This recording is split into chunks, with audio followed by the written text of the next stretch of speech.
Jesus. And let's see how this woman moved the power of Jesus to grant her request. If you have your Bible with you, kindly open it in the book of Matthew, chapter 15, verses 21. Huwag po kayong mag-alala, mabilis lang po ito. Let's be in the spirit of worship. Tuloy-tuloy po yung gagawin natin. Ayan, can we read it in NLT version?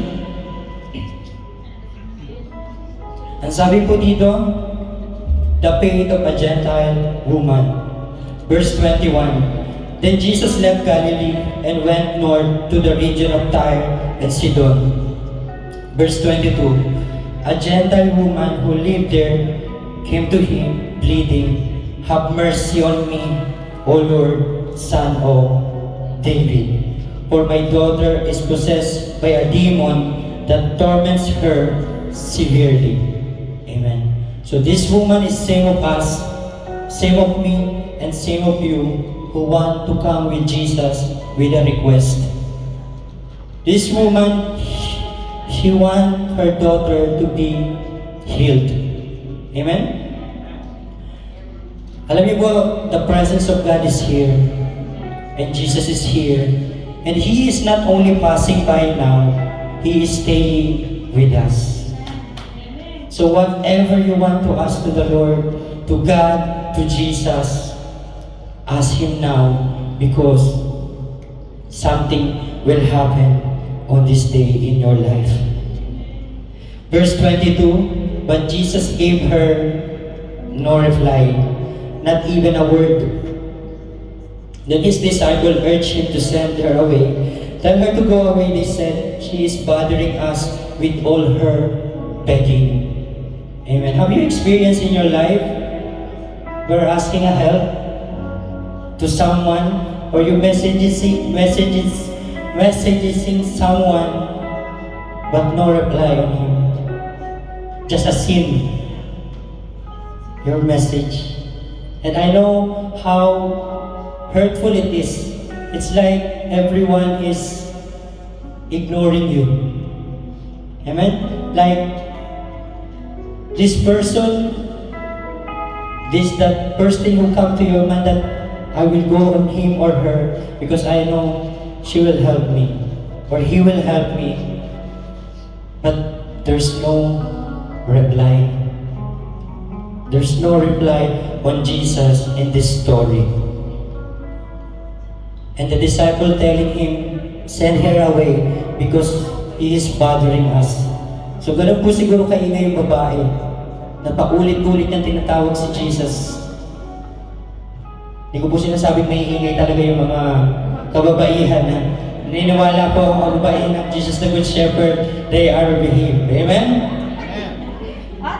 Pero kung gaano po tayo kaingay kapag kausap po natin yung mga kaibigan natin, dapat po yung pagpupuri natin mas maingay doon. Amen? Baka mas malakas pa po yung dismisa natin doon sa labas kaysa sa pagpupuri natin sa Panginoon. But this woman stay on them, pleading for help to Jesus because He want healing to her daughter. Sino bang mga parents dito? Same with me. Amen? When you are seeing your daughter or your son suffering, you will do anything that you can. Amen? Even it takes your pride. Alam mo yan? Kung saan sa Pilipinas ka, may sakit yung anak mo, wala kang kapera-pera, kahit kanino lalapit ka. Just to make him well. Just to make her well.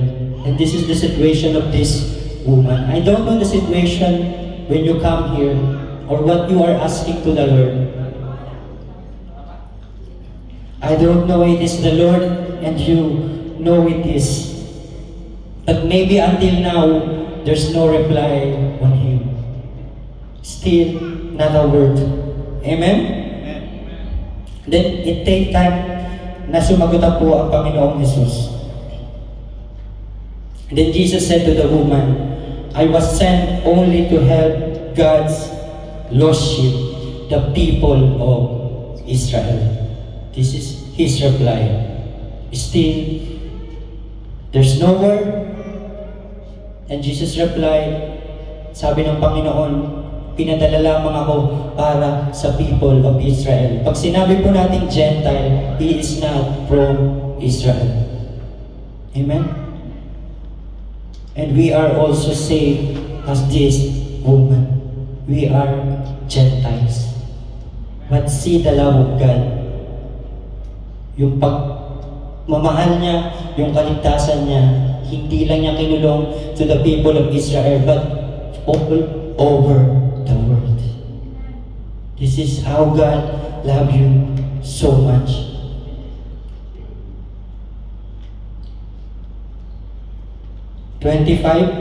This is the amazing thing that the woman do. I want you to all focus on this verse 25. Makikita po natin to sa NLT version at NKJV version. Anong ginawa po ng babae? First, walang sagot si Jesus. Pangalawa, negative pa rin yung sagot niya. But she came and worshiped Him, pleading again, Lord, help me. Anong ginawa po niya? Siya po ay nagpuri at sumamba sa Panginoong Jesus. Amen? And here we will see the divinity of Jesus. Because worship is only for God. Amen? Sino pong naniniwala dito na kayang ibigay ng Diyos lahat sa buhay niya? Amen? Amen. Pero ano po yung bagay na hindi niya pwedeng ibigay sa inyo or sa atin or sa akin? Worship. That is worship. That is the only thing God cannot do because He is the one should be worship. Amen? Alam niyo po, kaya nating ialay lahat sa Panginoon. But the most precious thing is worship. Because God alone cannot worship Himself. That's why there's a reason why God created you. Why God made humanity. Why God let you born in this world is to worship Him. And when we say worship, it's not only about songs, about church, but it is your clear obedience to His will. That is worship to Him. Amen? So lahat po tayo ay kailangang magpuri sa Panginoon because all of us are created by our God. Then once again, Jesus replied in 26 after the woman worshiped. Jesus responded, "It is not right to take food from the children and throw it to the dogs." It is not right to take food from the children and throw it to the dogs.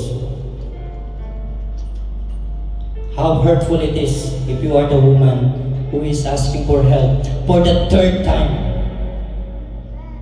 But 27, she replied, "That's true, Lord, but even dogs are allowed to eat the scrap that fall beneath their master's table." And verse 28,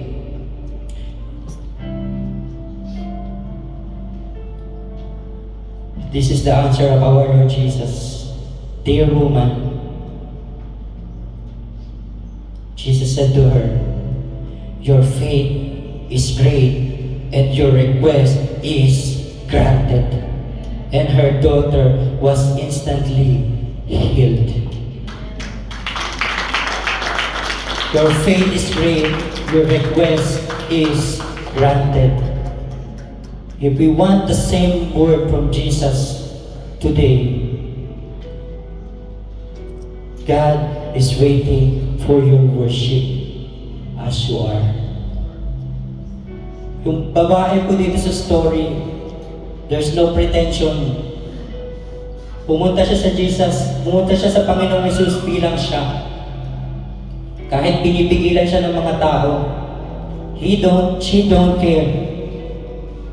If we will imagine kung ano yung itsura niya, full of stress in life. At alam ko po yung ginawa niya. She worshiped Jesus. And that is the thing, move to Jesus. First, worship, and second is her faith of the Lord. Amen? Alam niyo po, napakapalad natin. We are so blessed. Why? We are more than special to Jesus than this woman. Because you know po, the moment we accept Him as our Lord and Savior, ano daw pong right ang ibinigay niya sa atin, sabi ng Bible? He gave us to be a son and daughters of the living God. Not only a Gentile. And that is you. You are special to God. Amen? So sige po, let's go in the second set. Kaya po ba natin ibigay ang 100% natin sa Panginoon?